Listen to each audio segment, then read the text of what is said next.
Welcome back, and thank you for tuning into Midnight Affairs Tales. We appreciate every single one of you. We'd love to know what part of the world you are watching from right now. Let us know in the comments. Now let's dive into today's story. Chapter 1. Rain hit the church roof like it was trying to wake the dead. Inside, rows of people sat in silence, the only sound the sniffles of mourning. The American flag was folded neatly, resting on top of a polished wooden casket. Photos of Sergeant Logan Maddox in uniform lined the front.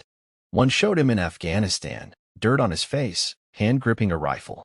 Another showed him and Renee on their wedding day, her smile wide, his even wider. Renee stood at the podium. Her eyes were red, mascara running. "Logan was more than my husband," she said, voice shaking. "He was a hero, a protector, a man I waited for and never thought I'd lose." People nodded. Some wept. Outside, 50 yards away in a line of trees behind the church, stood a man in a black hooded jacket, mud on his boots, face hidden under the shadow of a cap, eyes locked on the stained glass window, his breath shallow. Logan Maddox was very much alive. He listened to her voice through a small earpiece, patched in through a device Mia had planted the night before. Her words sliced through his chest like glass. He wanted to scream. He wanted to run in there and rip the whole lie apart. But he didn't move. He just stared at the woman sobbing over the coffin. The same woman who'd been in their bed with his best friend only weeks before. He clenched his fists. His nails dug into his palms. The pain helped him stay still. From the pulpit, Renee whispered, "He always came home to me." Until he didn't. Logan exhaled, low and sharp. "So what were you doing with Zeke 2 days after I left?" He turned and walked back into the trees, disappearing into the fog. Was this really just an affair, or had she wanted him dead all along? "Wait, I need to tell you something important. Have you ever realized that you keep watching my videos but haven't subscribed yet? This video has reached this point, which means you're enjoying it. So why not subscribe? I have a big goal, 5,000 subscribers, and you can help me reach it. Think about it. If you don't subscribe now, you might miss my next big video. This is the moment. Hit that subscribe button now. Do it now.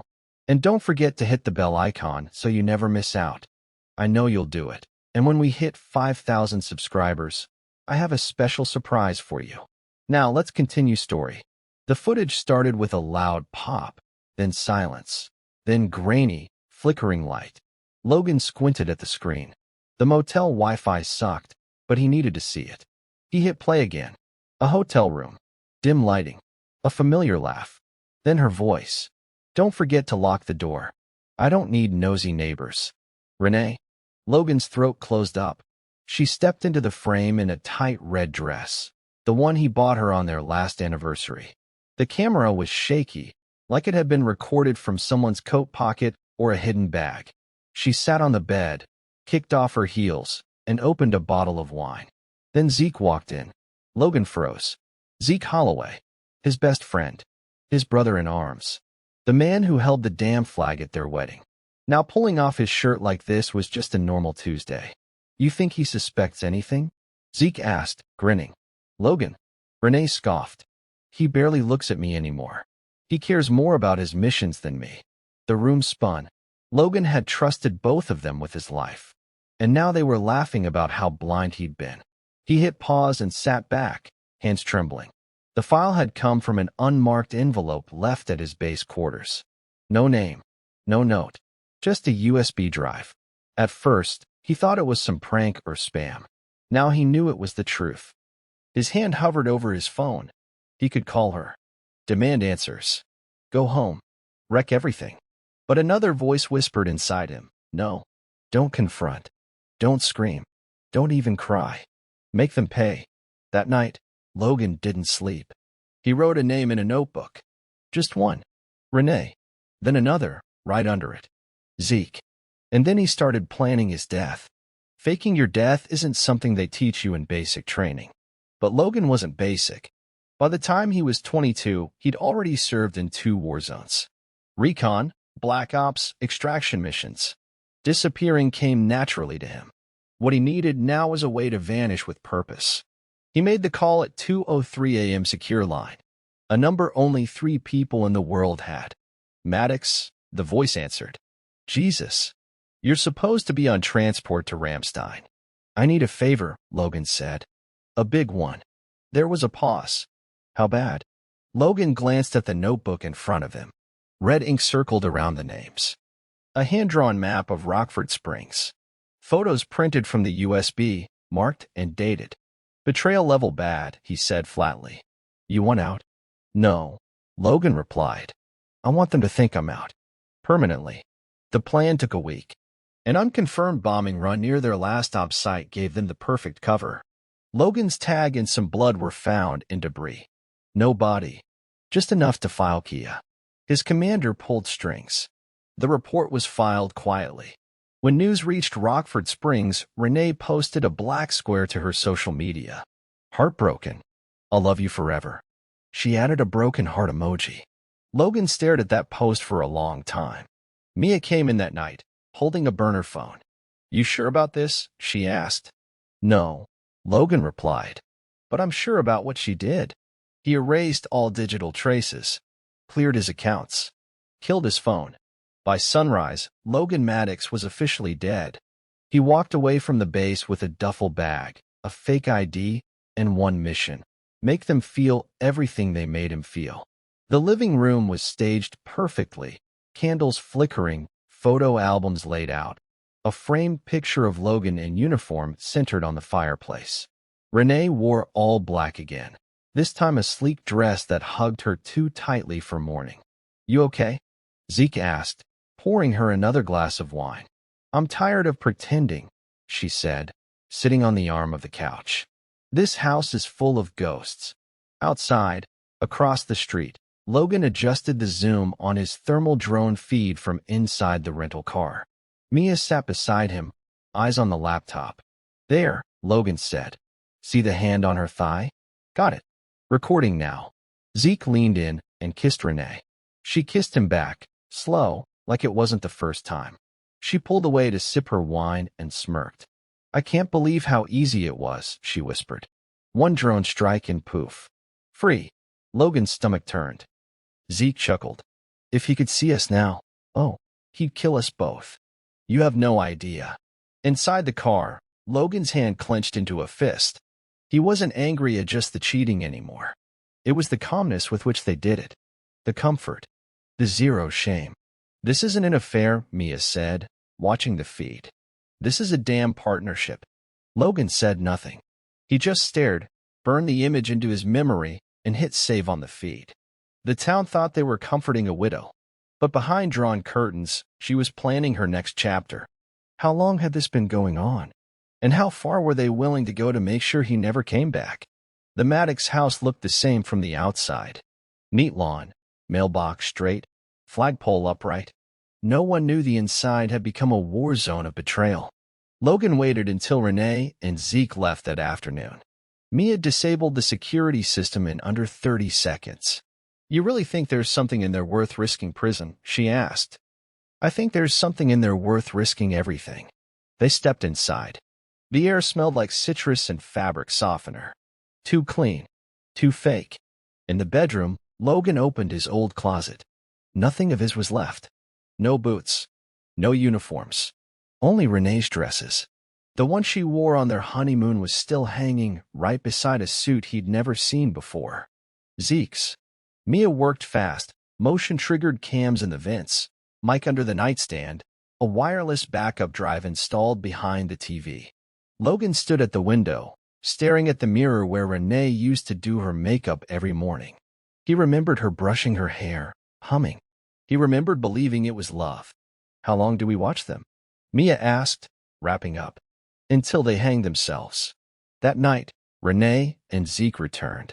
Logan watched it all from the motel. She made dinner. He opened wine. They laughed. They kissed. Then they argued. The kind of fight only lovers have. Zeke shouted. You said we'd have the insurance by now. Renee fired back. Do you know how slow that process is? He just died. It's not Amazon Prime. Mia looked at Logan. She's waiting on your death benefits. Logan leaned back in the chair. They're not just dirty. They're desperate. Mia asked quietly. What do you want them to lose first? Money, reputation, or each other? Logan stared at the screen, jaw tight. All of it. I used to think Renee was complicated, Logan said. Turns out, she's just good at playing whoever people need her to be. It was a Tuesday morning when Mia intercepted a call between Renee and her younger sister, Delia. The conversation was casual, two sisters chatting over coffee. But the words cut like razors. I mean, yeah, I loved him at first, Renee said. But you try spending 5 years waiting around for a man who's more married to the military than he is to you. He served the country, Delia said. Renee scoffed. He served himself. And his ego. Logan leaned forward in his seat. His eyes didn't blink. I stayed because I didn't want to start over, Renee went on. But once Zeke showed me what a real man looks like, Delia gasped. Wait, how long were you two? Does it matter? Renee said. Logan's dead now. Logan looked down at his hands. He hadn't realized he was shaking. Mia paused the audio. We released this. It's over. Not yet, he whispered. I want her to see what it feels like to be betrayed by someone you trusted. Later that night, Zeke confronted Renee on the front porch. I got a text from someone saying Logan's alive, he said.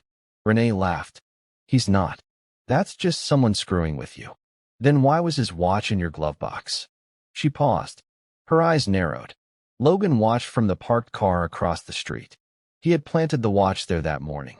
Let's see what happens when the lies start cracking from the inside, he said. They were both starting to sweat now. And the game had just begun. Logan sat on the edge of a cheap motel bed, staring at a wall covered in photos, maps, and red string like something out of a conspiracy board. The air was stale, thick with old cigarette smoke. The hum of the small refrigerator in the corner was the only sound. Room's depressing, Mia muttered, stepping in with 2 coffees. It's not a room, Logan replied. It's a war zone. He wasn't exaggerating. Photos of Renee and Zeke were pinned across the wall, captured moments from the bugs they'd planted. Screenshots of text threads, timestamps, bank records, and a printed copy of the forged insurance claim Renee submitted 2 days after the funeral. Mia set down the coffees and scanned the evidence. You've got enough to burn them. I'm not trying to burn them, Logan said, eyes cold. I'm trying to make them live in the fire. He picked up a tablet and clicked play. The screen showed Renee withdrawing cash from a joint account she claimed to have closed. She told the bank she was settling debts from Logan's funeral. But the money? It went straight to Zeke's business account. Logan shook his head. She didn't just cheat. She stole. Lied. She used my death like a sail. He paced, gripping his dog tags in one hand. She's going to wear this shame publicly. I want her to see what it feels like to be exposed. Mia tapped the screen. What's the endgame? Logan looked up. His voice didn't shake. A truth so loud, it drowns out every lie she ever told. They met in the back booth of a dusty bar just outside city limits. No lights, no cameras. Just shadows and whiskey. Mia wasn't just some tech genius Logan stumbled on, she used to serve with him. Their past was complicated, but their trust was unshakable. You look like hell, she said, sliding him a burner phone. He sipped his drink. You should see the other guy. She smirked, but didn't push. I followed the money trail you gave me. Renee's been slowly draining your savings for almost 8 months. Started before you even deployed last time. Logan's jaw tightened. She was setting up her exit plan. It's worse, Mia said, pulling out a folder. This isn't just her and Zeke. There's a third account. Offshore. He flipped through the pages. Wire transfers. A name he didn't recognize. Who the hell is Lincoln Nash? Mia shrugged. Possibly a front. But the account links back to a property in Nevada. Cash paid. 2 weeks ago. Logan's stomach turned. She's planning to disappear. Mia nodded. Soon. Logan closed the folder and leaned back. Then we're not just exposing an affair anymore. We're stopping an escape. Mia pulled out a small GPS tracker. I already tagged her car. God, I missed working with you. Don't get soft, she said. You're not done bleeding yet. Logan stared into his drink. Neither are they. Zeke Holloway had always been slick, smile too bright, handshake too tight. In high school, he charmed teachers out of detention. In the army, he charmed his way into promotions. And now, he thought he'd charmed his way into a dead man's life. Logan watched from a distance as Zeke strutted across a car lot, showing off his new lifted truck to some buddies. The same truck Logan once owned, sold off by Renee, the title forged. "Cocky bastard," Logan muttered, watching through binoculars. "Want me to pull the DMV report?" Mia asked. "No," Logan said. "I'm gonna do this one myself." That night, Zeke walked to his truck in the dark. The keys jingled. The engine didn't start. Instead, the radio blasted static. Then, Logan's voice. "You ever think about what it's like to be buried alive?" Zeke froze. The message repeated. Zeke jumped out of the truck, panting, spinning in circles. But no one was there. Hidden in the glove box was a Polaroid, a picture of Zeke kissing Renee, taken through a sniper scope. On the back, scribbled in red ink, "Still breathing." Zeke didn't sleep that night. He didn't tell Renee, either. But the fear had taken root. Inside the motel, Logan watched the video feed of Zeke's panic. Mia raised an eyebrow. "You playing Ghost now?" "I'm reminding him," Logan said, staring at the screen, "that some spirits don't rest until justice is done." The house was lit like a showroom. Candles, string lights, soft music. Renee had invited close friends and family for a casual dinner to celebrate Logan's life, what she called the healing space. She wore soft pastels, a fake softness painted across her face. "Logan always believed in second chances," she said, raising her wine glass. "So I want to take mine. To life. To new beginnings." Zeke clinked his glass with hers, smiling too wide. Nobody noticed the new flower vase in the corner of the room. Inside it, a disguised wireless mic was broadcasting everything straight to Logan's laptop at Motel 9. "He'd want me to move on," Renee continued. "He told me once, if something happens to me, don't cry forever." Logan nearly spit his coffee. "I never said that," he muttered. "Not even close." On screen, someone asked, "So, you and Zeke?" Renee laughed. "Too soon?" "Maybe. But love finds you, even in pain." Zeke added, "We're not making any announcements tonight. But yeah, we're happy." Back at the motel, Logan paused the feed. Sat in silence.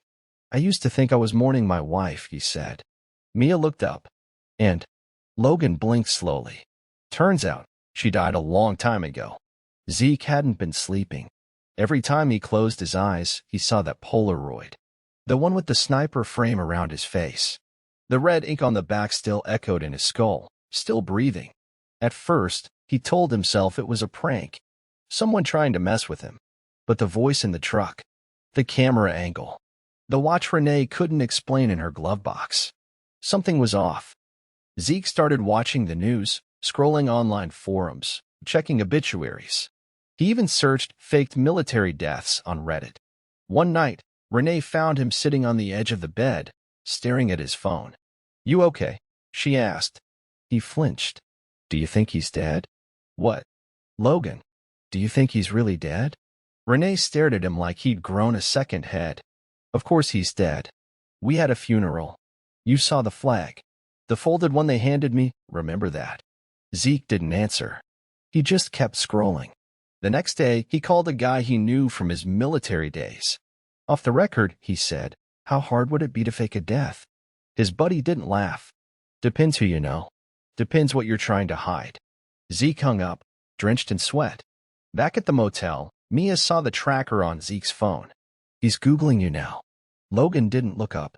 He was scanning documents, bank forms, fake names, offshore wires. "Good," he said. "Let him panic. I want the fear to hit before the truth does." Renee sat in the lawyer's office, dressed in a navy blue blouse like she was heading to a business meeting, not collecting the last trace of her husband's life. "Mrs. Maddox," the attorney began, clearing his throat. "Before we proceed, this version of the will is recent. Updated 3 weeks before Logan's last deployment." Renee blinked. "Wait, he changed it." "Yes, ma'am." He slid the papers across the table. Renee scanned them, expression slowly twisting. "What the hell is this?" Logan's assets were redirected. his savings, stocks, survivor benefits, all rerouted to a military veterans charity in Spokane. Renee's name was nowhere on the page. "No," she said, her voice rising. "No, this can't be right. He wouldn't do this." The lawyer stayed calm. "He signed it. Witnessed. Notarized. It's ironclad." Renee's hands trembled. Outside the office, a parked car across the street had a black SUV with tinted windows. Inside, Logan watched from behind sunglasses, listening through the mic in her purse. "She's finally realizing I wasn't as blind as she thought." Mia grinned. "You ready to go public?" Logan nodded. "One drop. Just enough to make the town start talking."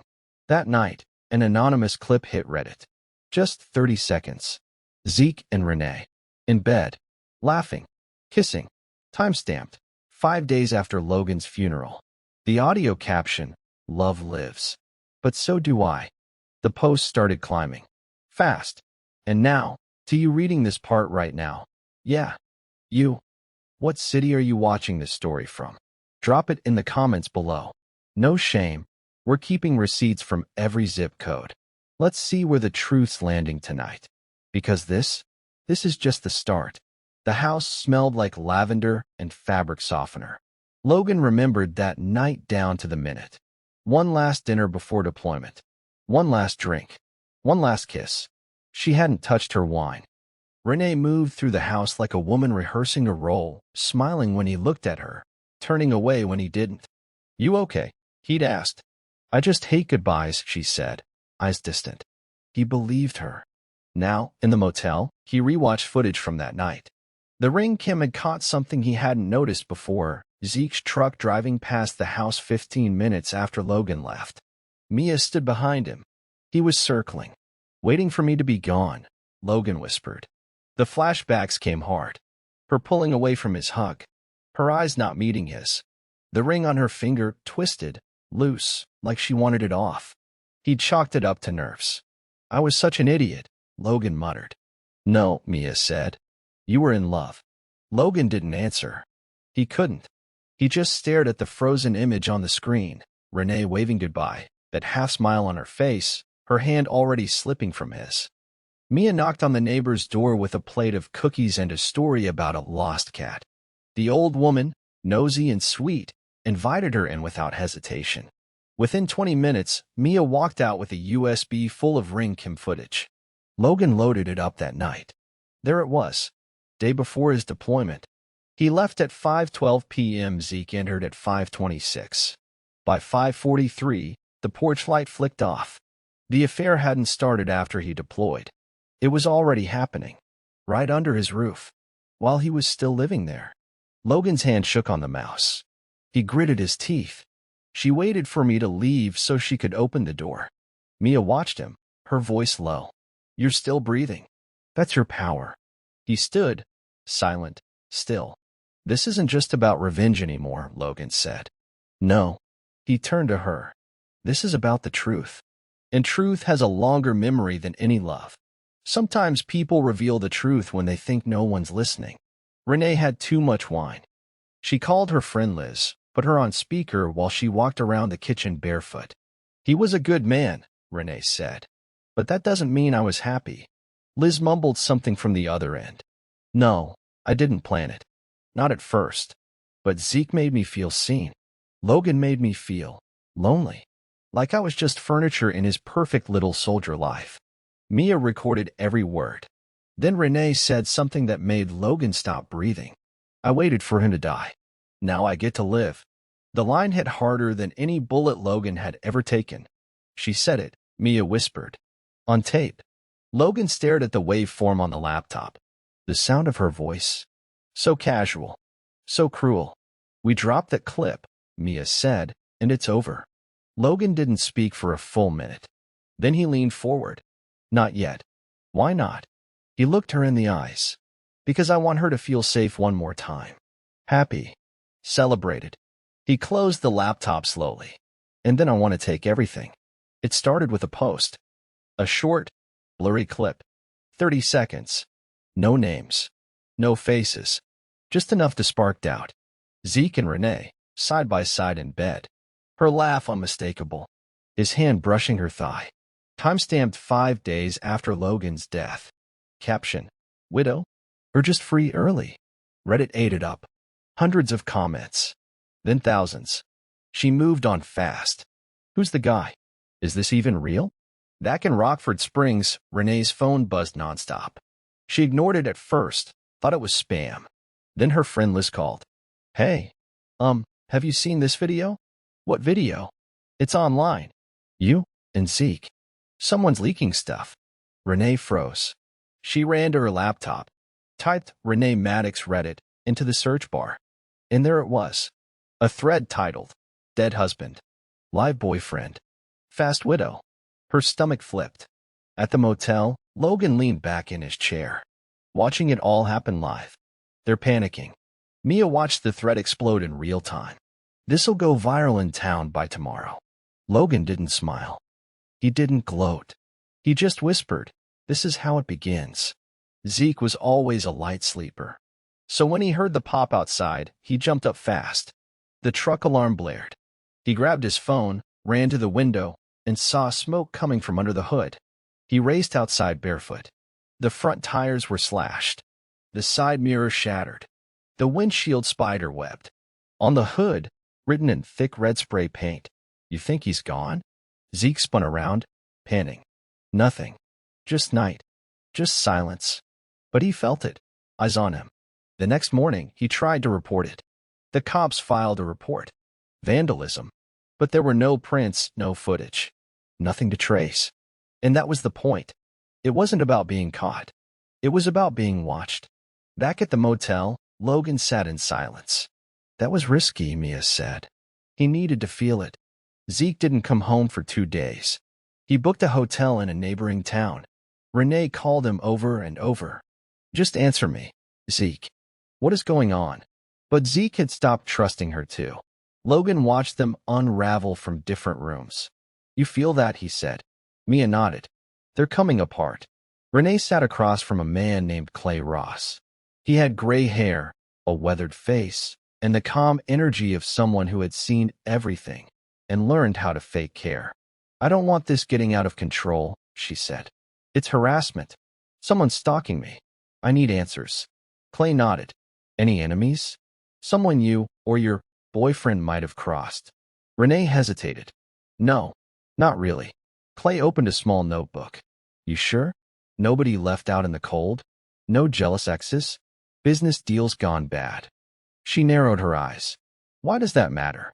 Because this doesn't feel random, he said. This feels personal. She nodded slowly. You have no idea. But she was wrong. Clay Ross wasn't her savior. He was Logan's. Earlier that week, Logan had found him working private security gigs off Craigslist. He made the offer in cash. Clay took it fast. Now, every piece of Renee's fear, every whispered confession, every desperate move, was being sent straight back to Logan. At the motel, Clay's first voice memo played. She's scared. But not enough yet. Logan stared at the waveform. She will be. The invitation looked noble, clean white cardstock with gold foil lettering. Annual Rockford Springs Veterans Charity Gala, in honor of Sergeant Logan Maddox. Logan stared at it with dead eyes. They're using my name, he said, to raise money, to announce their engagement, to sell the lie. Mia placed a tablet in front of him. Then let's turn their spotlight into a funeral pyre. Plans rolled out fast. Mia hacked into the event's AV system, mapped out entry points, secured backdoor access to the projector. Logan spent nights perfecting the timing. Every clip, every voice recording, every humiliating smile caught on camera, each one placed with precision. You really gonna walk in there? Mia asked. I'm going to walk through the fire they built for me. Clay, the PI, delivered updates on Renee's planning. The seating chart, the guest list, her speech. She's naming the charity after you, he said. Logan didn't flinch. She wants to be remembered as the grieving wife who turned tragedy into purpose, Mia said. Let's rewrite that memory. Logan pressed send. Hundreds of fake RSVP confirmations flooded the event site from burner emails. The room would be packed. every seat filled with eyes and cameras. The trap was ready. All that was left was the stage. Zeke was unraveling. He'd stopped shaving, showed up late to his own meetings, eyes bloodshot, jumpy, angry.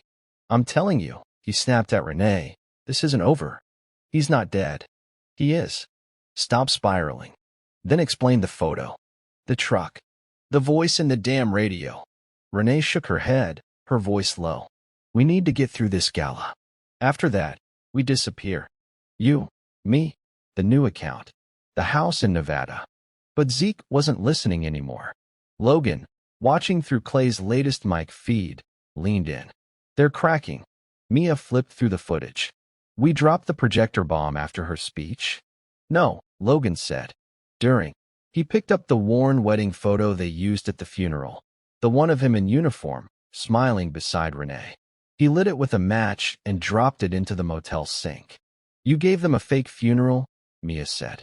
Logan nodded. "Now I'll give them a real one." The night before the gala, Renee took a long bath. Candles lit, jazz playing low in the background, a mask of serenity over panic. She rehearsed her speech in the mirror, fixing her smile between sentences. "To those who served, and to those we've lost, we honor you. We carry your light forward." She choked up on cue.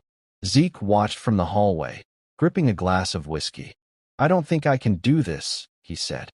Renee wiped a fake tear and turned. "You'll do it. We've come too far to fall apart now." Logan sat alone in the dark, staring at a digital screen. One button labeled play.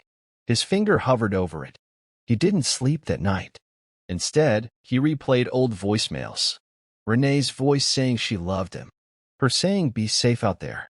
Her whispering, "Come home to me." He closed his eyes. "I did," he whispered back. "You just didn't know it." The sun rose. The final day had come. Mia sat in the driver's seat of the unmarked van parked across from the venue, her fingers tapping the steering wheel. The windows were tinted, the laptop open on the dash, the live camera feed already rolling. Logan sat beside her in silence, wearing a black suit and tie. No military medals. No rank. Just a quiet storm waiting to hit. "You really going through with this?" she asked. He didn't answer right away. Instead, he stared out the window. Red carpet, velvet ropes, flashing lights, local press, politicians, friends, family, all walking into a gala named after him. "She's built a story so good," he said finally. She started believing it. Mia turned to him, serious now. "Logan, what comes after this? I mean, really, after you burn them down, what's left of you?"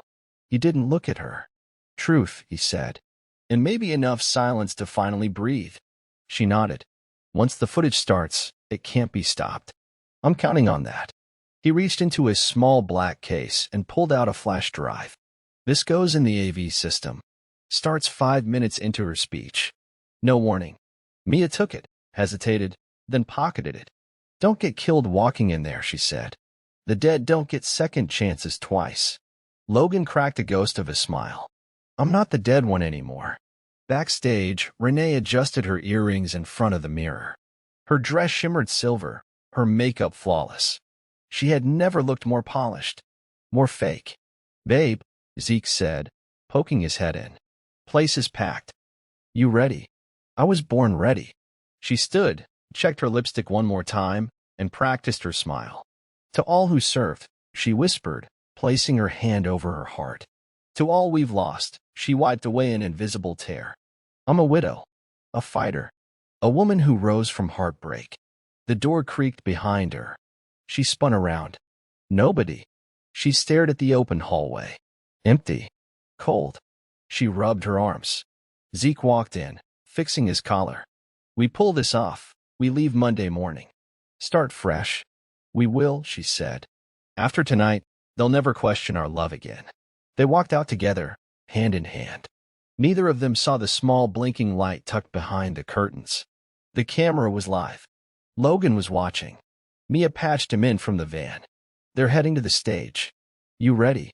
He didn't blink. "Hit record. Let's bury them in the truth." The ballroom glowed with chandeliers. Tables of guests sipped champagne. Framed photos of Logan Maddox lined the stage backdrop. A blown-up quote, supposedly from a letter he wrote, hung above it. "If I don't make it home, tell them I died proud." Logan stared at it through a crack in the service entrance.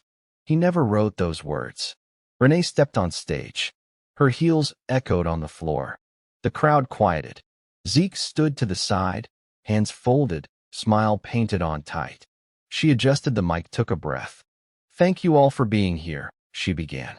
"Tonight isn't about pain. It's about hope. About rising from ashes." Applause. Logan slipped into the back row of the room. Nobody recognized him. The shadows welcomed him like an old friend. "I lost my husband, Sergeant Logan Maddox, too soon," Renee continued, voice smooth. "But in that loss, I found strength." Mia's voice came through his earpiece. "1 minute. Ready to drop the file?" He didn't answer. Renee wiped a fake tear. Logan was a soldier. A hero. A man of honor. Logan whispered under his breath, "Keep going." Zeke stepped forward with a wine glass. "To Logan Maddox," he said. "Gone, but never forgotten." The room lifted their glasses. Logan stood quietly in the back and said to no one, "Let's see how well you remember me after this." Mia's voice cut in. 3, 2, 1. The projector flickered. The screen behind Renee lit up. Then the video started. The first few seconds were quiet. Then, Renee's laugh. The screen behind her lit up with footage. Not shaky, not grainy. Clear. Time-stamped. Embedded with audio. She was in bed with Zeke, wearing nothing but one of Logan's old t-shirts. "You think he suspects anything?" Zeke asked in the clip. Renee's voice was light, almost amused. "Logan? He suspects danger around every corner, but not the one in his own bed." A wave of confusion swept across the room. The clinking of wine glasses stopped. Murmurs. Whispers. Then silence. On stage, Renee turned, confused. The screen jumped to another clip, her voice on the phone. "I waited for him to die. Now I get to live." Her own words. No edits. No fakes. Just truth. Gasps echoed through the ballroom. Zeke stepped forward, panic in his eyes. "Turn it off. Turn that damn thing off." But it kept playing. Images of forged documents. Screenshots of the wire transfers. Bank accounts opened under false names. One highlighted clip showed Zeke signing Logan's name on a car title. Renee's face was frozen, pale, mouth open. She reached for the mic, trying to regain control. This is fake. This is an attack. Someone's trying to ruin my..." The crowd wasn't listening anymore. Phones were out. Guests were recording. Whispers turned to full-on voices. She lied. She used his name. Is that her boyfriend? Is he even dead? In the back row, Logan watched it all. Unmoving. Unapologetic. One guest turned around. Looked at him. Eyes narrowed. And then widened. She recognized him. Her hand shot to her mouth. He nodded once, calmly. The dead had come to watch. The screen glitched for half a second. Then it showed a still photo, Logan's military dog tags laid across a hotel table. Next to them, a folded newspaper with that day's date. The photo lingered. Someone in the audience stood up. "What the hell is this?" Zeke lost it. Stormed off the stage. Renee followed, heels clacking against the floor, panic in every step. But the projector didn't stop. One last clip rolled. A conversation between Renee and her sister, Delia. "He served himself, not me. Zeke treats me better. You sure he's really gone?" "Renee, he better be. Because if he isn't, we're both dead." The screen went black. The room fell into a stunned silence. Then a door opened. From the back of the room, footsteps echoed. Slow. Heavy. Logan Maddox stepped into the light. Full suit. Sharp eyes. The walking ghost. Dozens of heads turned. Mouths opened. No one moved. Zeke reappeared in the hallway just in time to see him. His body locked up like someone had ripped the air out of his lungs. "Renee?" She went dead white. Her hands trembled. "No," she whispered. "No. You're dead. I buried you." Logan walked up the aisle with the calm of a man who had nothing left to lose and nothing more to hide. You buried a box, he said. Not me. Every phone turned to him now. Cameras. Eyes. The entire room locked in. The crowd parted as he stepped forward. Renee stumbled backward. Zeke was already gone. And the lie they built? It died right there in front of everyone. For a few seconds, the room forgot how to breathe. Logan stood in full view now, steps from the stage. His expression didn't shift. No anger. No heartbreak. Just cold, knowing silence. The projector behind him froze on the image of Renee kissing Zeke, Logan's wedding ring still on her hand. A low buzz of disbelief rippled through the crowd. Is that really him? No way. Holy sh*t, he's alive. Renee looked like she might pass out. Her hands clutched the podium as if it could hold up the lies crumbling around her. Logan, she whispered. Her voice cracked. He kept walking. Zeke peeked from behind the curtain, panic in his eyes. The kind of fear that knows justice is on its way, slow and methodical. Logan stepped up on stage, stood beside Renee, looked out over the people who had mourned him, prayed for him, toasted him. He took the mic slowly and said nothing for a full 5 seconds. Then, thanks for coming to my funeral. A few gasps. Nervous laughter from someone in the back. I didn't mean to ruin your night, he said calmly, turning to Renee, but I figured since you were throwing a party in my name, I should probably show up. Renee's mouth opened, but no words came out. He turned back to the crowd. I faked my death. Not because I wanted to disappear, but because I needed to see what lived in the silence after me. He looked straight at her. Turns out, what lived was betrayal. Renee tried to keep it together. Tried. But the more Logan spoke, the harder it became to hold the lie in her lungs. You don't understand, she stammered, grabbing at the mic. He was gone all the time. I didn't know if he'd ever come back. I was alone. Logan didn't even blink. You were cheating before I left. Zeke was in our house 2 hours after I deployed. The crowd murmured again. Phones kept recording. I didn't plan this, she snapped, her voice cracking under the weight of too many rehearsed lies unraveling all at once. I never wanted to hurt you. You didn't hurt me, Logan said, stepping closer. You buried me, and then you sold what was left. Renee lost it. She turned to the audience, waving her arms like a trapped animal. This is a setup. You're all being manipulated. He's insane. People pulled back. Eyes narrowed. The same guests who toasted her were now whispering about her, judging her. Then someone said it, quiet but clear. You said he was your everything. Another voice followed. You said you wanted to honor him. Renee backed into the podium. Her hands shook. She looked at Logan, like maybe, just maybe, she'd find pity in his eyes. She didn't. Only the reflection of her own downfall. The moment Renee and Zeke left the stage, half running, half hiding, the ballroom came alive. People stood in small circles, whispering fast and loud. Phones buzzed nonstop. The hashtag #widowscam trended locally within the hour. Liz, Renee's best friend, stared at her phone screen, jaw hanging open. She said she was grieving. She was planning a damn escape. At the bar, the mayor leaned into a councilman's ear. We can't keep her on the veterans board after this. Meanwhile, Logan stood quietly by the exit, letting it all unravel around him. Mia's voice came in through the earpiece. You lit the match. Now they burn it down for me, Logan replied. Upstairs in the gala's private lounge, Renee slammed the door shut and kicked off her heels, pacing like a trapped animal. We have to say something, she told Zeke. We need a statement. We'll say he's unstable, dangerous, Zeke cut her off. No one's going to believe us now. You saw the footage. You heard your own voice. I was drunk. It was edited. It wasn't edited, Renee. Zeke's voice dropped. You did this. You dragged me into this mess. You dragged yourself in, she hissed. That's when he turned to leave. No fight. No dramatic goodbye. Just a quiet door closing behind him. Back in the ballroom, Logan looked around the room full of former friends, neighbors, strangers. They were angry, not at him. At them. They had toasted to love built on ashes. Now they realized it was gasoline. By the next morning, the video had been uploaded to Reddit, Twitter, YouTube, everywhere. Soldier crashes own memorial gala to expose wife's affair. Fake widow. Real karma. News outlets called it the Maddox affair. Clips played on talk shows. Reaction videos racked up millions of views. Everywhere Renee turned, there she was, caught in her lie. Frozen mid-smirk. Mid-kiss. Mid-lie. Her phone rang nonstop. Every call felt like judgment. She didn't answer any of them. Zeke? Vanished. No calls. No texts.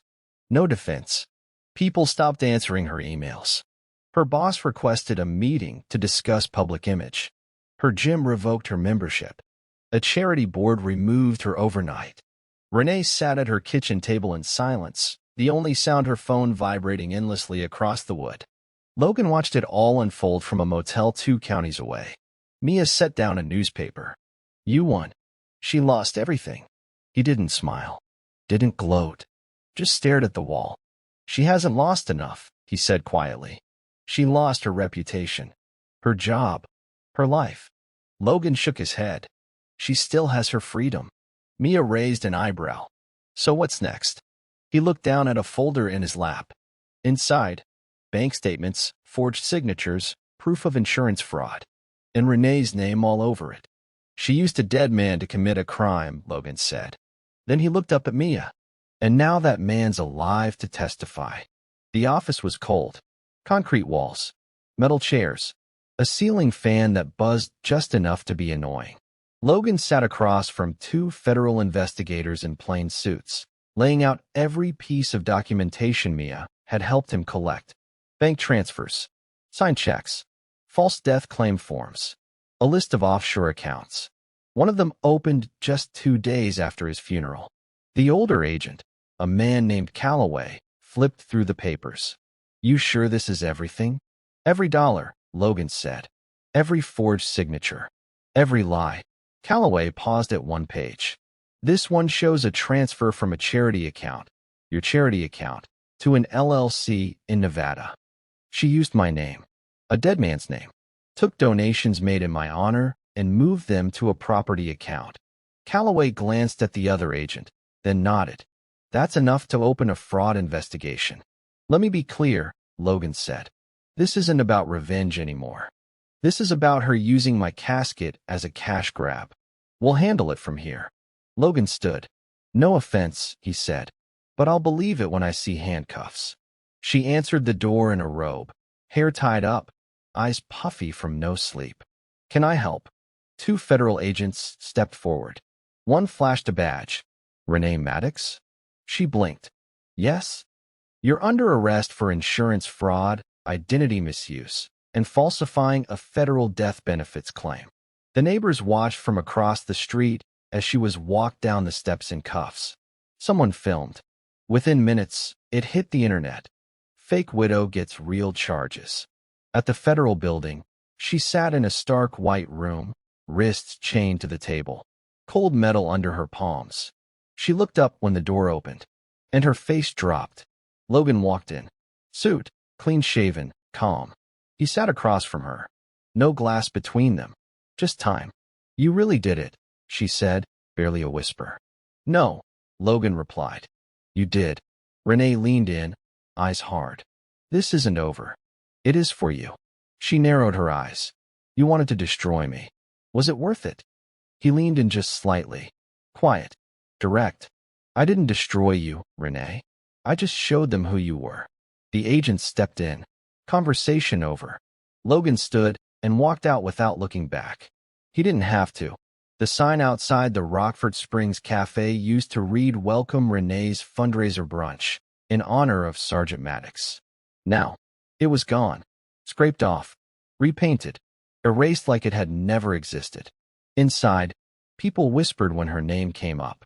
Customers who once hugged her at the register now avoided eye contact. Some looked angry. Others, embarrassed. She used Logan's name to pull in over 20 grand, someone said. That's not just low. That's evil. In the post office, her mail piled up in a bin marked hold. Bills. Donation receipts. A letter from a veteran's widow that read, You made us all look like liars. Online, the headlines kept rolling. The widow who wasn't from military wife to federal defendant, how a town got played. Meanwhile, Logan kept quiet. He didn't give interviews, didn't speak to the press. He didn't need to. The footage spoke louder than he ever could. He walked through town once, just once, after her arrest. Hood up. Quiet. Watching. He saw the woman who used to bring pies to his family on Thanksgiving cross the street to avoid him. He passed the church where his fake funeral was held. The doors were closed. He stood there for a while. No reason. No destination. Just stillness. When he finally turned to leave, a small voice called out, "You're Logan, right?" A teenage boy stood near the steps, holding his phone. "My brother served, too." "You didn't deserve what she did." Logan nodded once. Didn't speak. But he meant it. Because for the first time in a long time, he wasn't invisible. He wasn't dead. He was seen. Renee's name was poison. In court, her bail hearing had been a formality. Denied. The judge cited high flight risk and evidence of premeditated fraud. The charges now included theft, false statements, wire fraud, and misuse of military identity. For felonies. Minimum sentence? 20 years. Zeke Holloway had disappeared the moment her cuffs clicked shut. Word was he fled to a cabin outside of Missoula, Montana. No social media. No contact. Just silence. Logan sat in the back seat of a federal SUV, flipping through a file Mia had slid him earlier. "You're not gonna like this," she'd said. She was right. Inside were photos of a property deed, signed 3 months before his last deployment. A house in Nevada, bought in cash. Logan's name forged.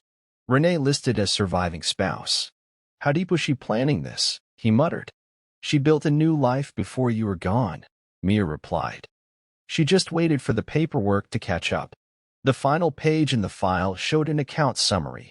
$342,000 moved from the Memorial Fund to the Shell LLC Renee opened with Zeke. She'd planned to vanish. Logan closed the file. His jaw clenched. "She didn't just bury me. She invested in my grave." Mia looked over. "You ready for the last step?" He nodded. "This ends now." The federal courtroom was smaller than he expected. No crowd.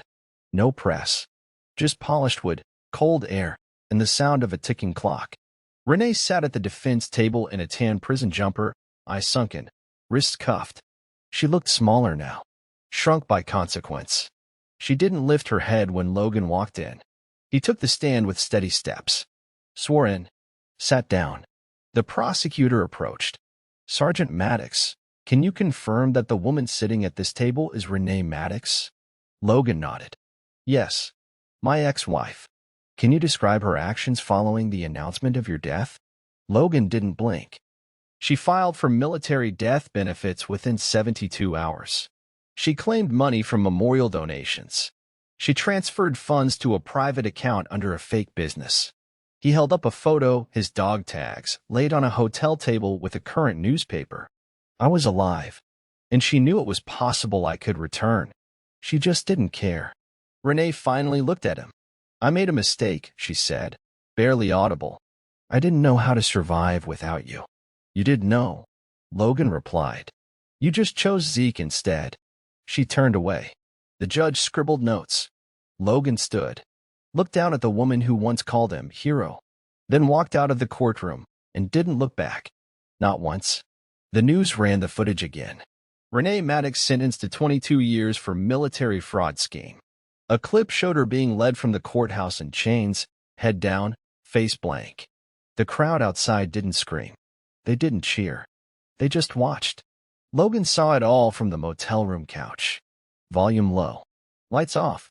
The same silence he used to crave now filled every corner like fog. "She's gone," Mia said from the kitchen, pouring coffee. "No parole. No deals. She's not getting out." Logan didn't answer right away. He stared at the screen. Not at Renee, but at his own name in the lower third. Husband who faked death to expose wife's affair testifies in court. He whispered, almost to himself, "That's what I'll be remembered for." Mia set the coffee down. "It's what she did that matters, not how you responded." "No," Logan said, finally turning to her. What I did is what matters. Because I became someone I never wanted to be just to show the world what she really was. He stood and walked to the window. Cars passed. Kids laughed somewhere down the street. Life was going on. His wasn't. You ever think maybe I should have just disappeared for real? He asked. Mia walked over, stood beside him. No, because then she would have won. Quietly, cleanly. He nodded once. But something in his eyes said he didn't feel victorious. Just empty. You burned the house down, Mia said softly. Now you need to decide if you're gonna live in the ashes or rebuild. Logan looked at her. I don't know how to rebuild. She held his stare. Then maybe it's time someone teaches you. It was cold that morning. Logan stood at the edge of a small hill overlooking Rockford Springs, the same town that had once cried at his funeral, then clapped when he exposed the truth. He didn't feel like a hero, just a man who'd survived a story he never wanted to be in. Behind him, footsteps crunched on the gravel path. He didn't turn. I figured you'd come, he said. Renee's sister, Delia, stepped beside him. She looked worn, eyes tired, voice softer than he remembered. She asked me to talk to you. Logan didn't respond. She said if you ever showed your face again, I should tell you she regrets everything. He looked out at the trees. That's not regret. That's damage control. Delia let that sit. Then she added, she also said, you were right to do it. Logan scoffed. Funny. She didn't seem to feel that way when she was cashing my life insurance. Delia hesitated. You were the best thing that ever happened to her. She just didn't know it until she lost it. He finally turned to face her. She didn't lose me the day I walked into that courtroom. She lost me the day she let someone else into our bed while I was halfway around the world bleeding for this country. Delia looked down. I don't expect forgiveness, she said. But maybe you can find something close to peace. She left the folded note in his hand. Renee's handwriting. He didn't open it. Just stared at it. Peace, he whispered to himself. I'm not even sure I'd recognize it anymore. When she walked away, Logan didn't move. He just stood there, alive, free, and alone. Because sometimes the cleanest victories come with the heaviest silence. Logan stood in the hallway of the house he used to call home. It was empty now. Furniture gone. Walls bare. Echoes sharp. He walked slowly from room to room, not looking for anything, just feeling it. The living room where they once danced barefoot to an old Fleetwood Mac record. The kitchen where he'd made her pancakes on the morning she told him she felt lucky to be loved by a soldier. Every corner of this house had been a lie.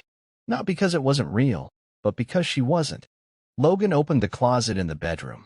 One box sat on the floor. Inside, a faded photo album, his dog tags, and a note from Mia that said, burn the rest, or it'll burn you. He stared at a photo, Renee in his arms, both of them laughing. He didn't feel anger. Not anymore. Just distance. He stepped outside, the keys in his pocket. Mia was waiting by the truck. You sure you want to drive yourself? She asked. Logan nodded. This is something I need to do alone. He dropped the house keys in the mailbox. Didn't even lock the door. What do you do next? She asked. He looked at her steady, clear-eyed. Start over. Somewhere quiet. Somewhere I don't have to be him anymore. Him. He smirked faintly. The ghost. Mia handed him a small GPS tracker. Just in case you change your mind and want someone to find you. He didn't take it. I've already been found. That's enough for one life. Logan climbed into the truck, engine rumbling steady. As he pulled away, he didn't look in the rearview mirror. He knew what was back there, and he knew it was finally behind him. The cabin sat at the edge of the woods, 30 miles from the nearest gas station, 50 from the nearest town. It wasn't glamorous. It wasn't modern, but it was quiet. Logan stood out back behind the cabin, watching the small fire pit crackle. Sparks drifted up into the early evening sky like tiny souls escaping something bigger than themselves. In his hands, the last photo he'd taken from the old house, their wedding picture. Renee in white. Him in uniform. 2 smiles that looked honest. He'd held on to it for too long. Like keeping proof that something good once existed meant it had mattered more. But now? Now it was just paper. He stared at it for a long time. Longer than he meant to. Not with anger. Not with longing. Just stillness. He struck a match and touched it to the edge of the photo. The flames caught quickly. Orange crawled over the frame, over her smile, over his own eyes, until there was nothing but curling black ash. He let it fall into the fire pit, watched it burn. Behind him, the wind rustled through the trees. Birds called somewhere in the distance. The world didn't care what had happened. And maybe that was the point. Logan sat in the dirt beside the flames, letting the warmth reach him. He whispered, not to the photo, not to the flame, but to himself. Rest in peace. Not for her. Not for the marriage. For the man he used to be. He stayed until the fire died out. Then he walked back into the cabin, closed the door behind him, and for the first time in years, he didn't lock it. The pen felt heavier than it should have. Logan sat at the small wooden desk inside the cabin, a blank sheet of paper in front of him. No distractions, no noise, just the sound of his thoughts scraping the edges of silence. It wasn't a letter to Renee. It wasn't for Zeke. It wasn't even for Mia. It was for the only ones who had truly stood by him. Without even knowing it, he began writing. To the people who believed I was a hero, and to the ones who forgot me the second my name was folded into a flag, I don't blame you. I understand now that people mourn stories, not soldiers. They honor what's easy, digestible, neat. But I was never neat. I was loyal. I was faithful. I was real. And I was left behind. He stopped, swallowed hard. I didn't fake my death to hide. I did it to watch, to see who reached for me when I wasn't there to hold them up. And the truth? Most hands stayed in their pockets. He folded the paper, slipped it into an envelope, and sealed it. On the front, he didn't write a name. Just 2 words, for records. The military would file it. Maybe no one would read it. That didn't matter. He stood, walked outside, and placed it in the outbox nailed to a post by the road. The wind carried the scent of pine. The sky was wide open. He looked up. No guilt. No fear. Just space. And for the first time, Logan didn't feel haunted. He felt free. The knock came just after sunset. 3 soft taps. No urgency. Just presence. Logan opened the door slowly. Mia stood on the porch, hands in her jacket pockets, hair pulled back. Same steady eyes he learned to trust in the middle of chaos. She didn't speak at first. Neither did he. Then she held up a manila envelope. Got something you should see. He stepped aside. Let her in. The cabin was warm, lit by a single lamp. Simple. Quiet. Logan sat while she spread the papers on the table, maps, coordinates, a printed email chain. Private firm, she said. Security intel. Offshore, no politics. Just quiet jobs. Decent pay. Total anonymity. Logan raised an eyebrow. You want me to go back to being a ghost? Mia sat across from him. Her tone didn't push. It offered. No. I want you to choose something. Instead of running from everything. He looked over the documents. His name wasn't on any of them. That was the appeal. He could disappear again, legally this time. But his hand didn't move toward the papers. You think there's a life for me in that world again? He asked. I think there's a life for you in some world, she said. But only if you stop letting ghosts steer the wheel. He leaned back, staring at the ceiling. What if I don't want missions anymore? What if I'm tired of building everything just to blow it up later? Mia stood. Then don't blow it up. Build it. One thing. One day. One place. She stepped toward the door, paused, and added, or you can stay out here forever and talk to trees. That made him smirk. She turned, 1 foot on the porch. Offers open, but it won't wait forever. The door closed, and Logan was alone again. But this time, he wasn't sure he hated it. The gas station sat off a forgotten stretch of highway in northern Montana. Just one pump. A busted vending machine. A neon, open sign that flickered like it was apologizing for still being on. Zeke Holloway stood behind the counter in a wrinkled polo shirt and a hat with no logo. He didn't speak unless someone spoke first. Didn't ask questions. Didn't make small talk. Just scanned, bagged, and stared at the clock. His name tag read Stan. He'd chosen that name because it was forgettable, just like he wanted to be. The man who once gave a eulogy at Logan's funeral now sold gum and windshield wipers to people who would never ask where he came from. Some nights, he'd sit out back, chain-smoking, staring into the dark trees like something was out there waiting for him. Regret? Maybe. Fear? Definitely. Because even though Logan had spared him, Zeke never stopped waiting for the sound of footsteps behind him, for headlights on the wrong road, for karma to knock twice. But nothing came, and maybe that was worse. Because Zeke hadn't just lost Renee. He'd lost every version of himself that he thought made him matter. His job, his reputation, his swagger. Gone. He was nobody now, and nobody ever asked a dead man for directions. Inside the station, a customer asked, "You from around here?" Zeke didn't look up. "Nah." The customer shrugged. Paid. Left. Zeke looked down at his hands, still shaking, even now. He used to think survival meant not getting caught. Now he understood. Real punishment was having to live with what you did, long after everyone else forgot. And no matter how far he ran, he couldn't outrun the truth. He'd helped bury a good man, and Logan Maddox had come back. The morning was quiet. Not heavy, not tense, just quiet. Logan stepped outside, barefoot on the front porch of the cabin, a mug of black coffee in his hand. Steam rose into the cold air as he watched the mist drift low across the trees. No war today. No cameras. No strategies. No hidden mics or burner phones. Just sky. Wind. Birds in the distance. The steady drip of condensation falling from the roof. He didn't miss the chaos. He didn't need the noise. This stillness, this space between survival and purpose, it was unfamiliar. But it didn't feel wrong. He'd spent so long focused on the storm, he forgot what the world sounded like without thunder. He sat on the steps, letting the heat of the coffee ground him. No plan. No escape route. Just a moment. Inside, the fire burned low. His phone buzzed once, a message from Mia. Still got that offer. You ever wanted? He didn't answer. Not yet. He walked to the edge of the woods, just far enough to see the valley open below. The landscape wide, like a breath that had finally exhaled.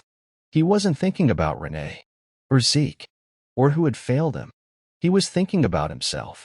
What now? What if he just stayed? What if this quiet wasn't a pause, but the start?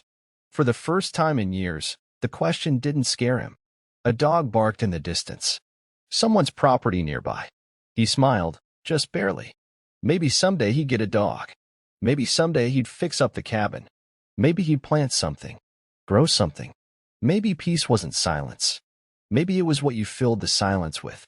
And for the first time, Logan Maddox had time. The town sign was rusted now. Rockford Springs, home of the brave Logan, pulled his truck over to the gravel shoulder just past it. The sky was overcast. Soft gray clouds hanging low like the world had finally run out of things to screen. He stepped out slowly. No uniform. No hat. Just jeans, boots, and a flannel jacket that smelled like firewood and something simpler. In his hand, a small box. Inside it, pieces. The folded obituary someone else wrote about him.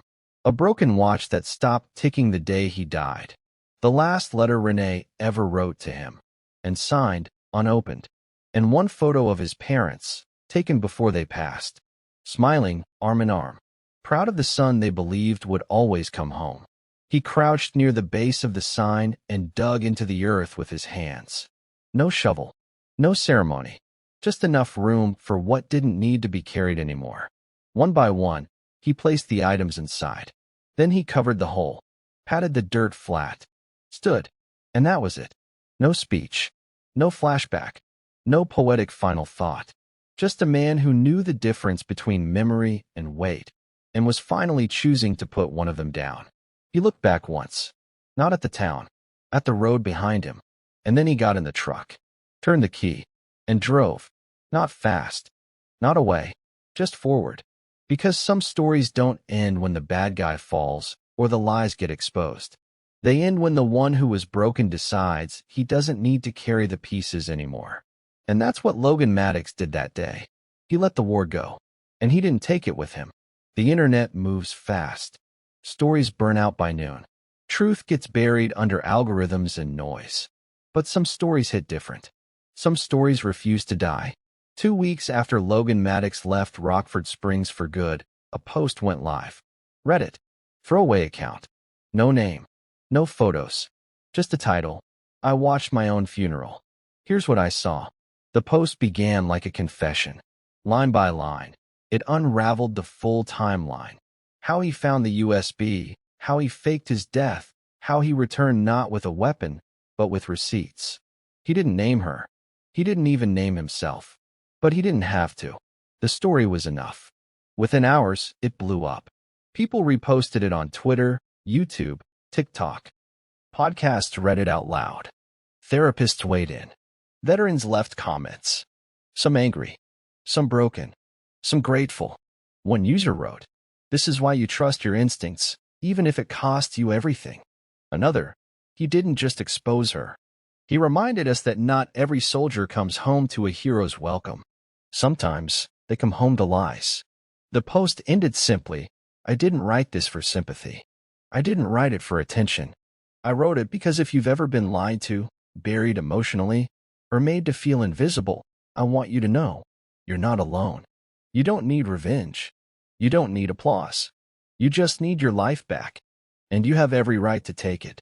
And just like that, the man who once hid behind shadows walked right into the light on his own terms. No disguise. No lies. Just truth. And peace. And now, to everyone still reading or watching this. If this story hit you, if it mattered, don't let it just scroll past. Tap that like button. Smash subscribe if you haven't. Share it with someone who needs to hear it, someone who's been there. And before you go, drop a comment below and tell me this. What would you do if you had the chance to expose the truth with the whole world watching? I'll be reading.